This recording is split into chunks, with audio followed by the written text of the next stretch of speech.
Canada prides itself on sovereignty, democracy, and openness. But beneath the surface, allegations of influence from the Chinese Communist Party have raised alarms about interference in our elections, government, communities, and even education. Drawing from documented reports, inquiries, and intelligence assessments, including key details from the Canadian Security Intelligence Service, this video explores these claims, separating fact from speculation.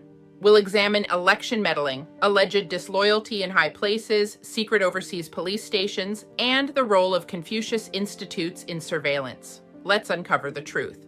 First, election interference. Multiple official inquiries and intelligence reports confirm that the CCP engaged in clandestine activities during Canada's 2019 and 2021 federal elections. China stands out as the primary actor, using tactics like undisclosed donations, disinformation campaigns, and proxy agents to favor certain candidates, often liberals, while targeting conservatives perceived as anti-China. CSIS intelligence details reveal a sophisticated CCP strategy. Documents from CSIS describe Beijing pressuring its diaspora networks and using proxies to influence outcomes, including illegal cash refunds to donors via political campaigns. A top-secret CSIS briefing to the Prime Minister's office in February 2023 stated that the PRC clandestinely and deceptively interfered in both elections, aiming for a liberal minority government.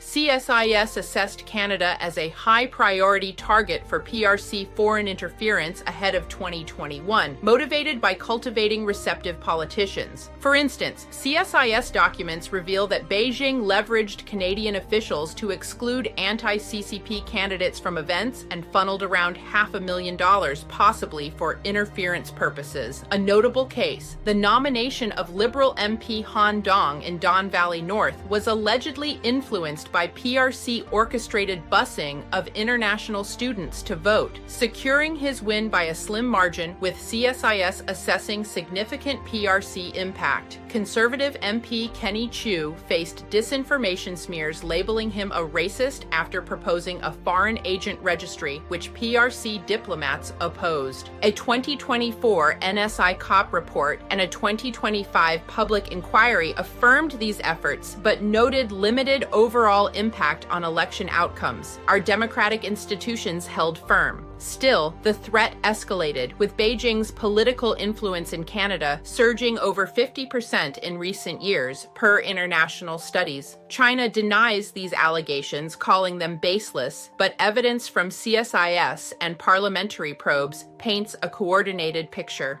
Next, the explosive claims of traitors in government. In 2024, a bombshell NSICOP report alleged that some unnamed parliamentarians were witting or semi-witting participants in foreign interference, including accepting cash from proxies, sharing privileged info with diplomats, and influencing colleagues for foreign states, chiefly China. This sparked outrage, with opposition leaders like Pierre Poilievre and Jagmeet Singh labeling them traitors and demanding names.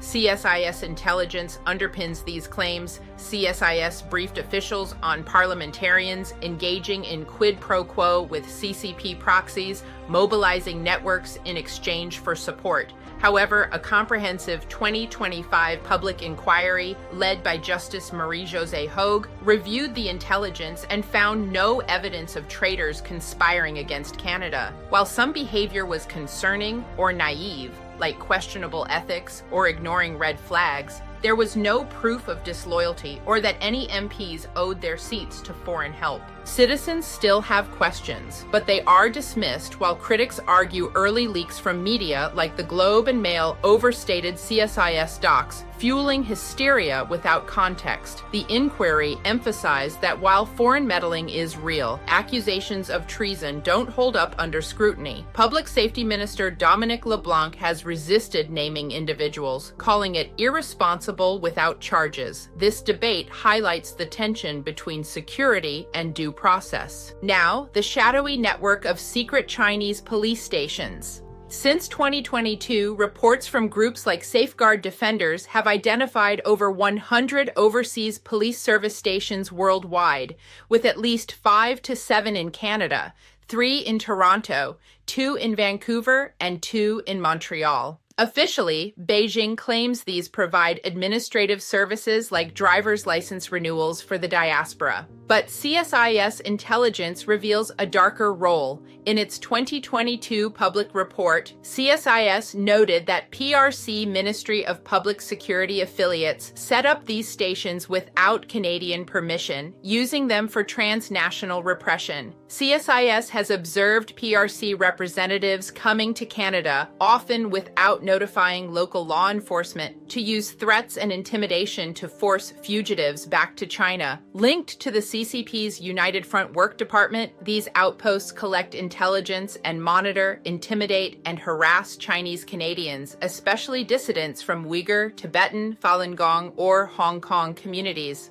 The RCMP launched probes in 2022, confirming criminal activity and shutting down operations in Ontario, Quebec, and BC by 2023. Public Safety Minister Marco Mendicino warned more could exist, and Canada has mapped these for a potential G7 response. 2 Montreal groups sued the RCMP over allegations, claiming defamation and lost funding, but the force stands by its findings of illegal police activity. This transnational repression threatens Canadian sovereignty and diaspora safety. Finally, the use of Confucius Institutes at Canadian universities for surveillance. These CCP-funded centers, established since 2007, promote Chinese language and culture but have been flagged as tools for propaganda and espionage. CSIS warned in a 2013 intelligence report that they censor sensitive topics like Tiananmen Square, Tibet, Taiwan, or Falun Gong, and serve as espionage outposts for monitoring students and stealing tech. CSIS has advised universities that Chinese leaders view Confucius Institutes as organizations for spreading propaganda and building soft power, with hiring practices excluding groups like Falun Gong. Over a dozen Canadian institutions hosted them, but concerns led to closures. McMaster University cut ties in 2013 over hiring biases. The Toronto District School Board in 2014 amid fears of academic freedom erosion, and others followed. The Canadian Association of University Teachers urged all campuses to sever links, citing CCP control over curriculum and hiring.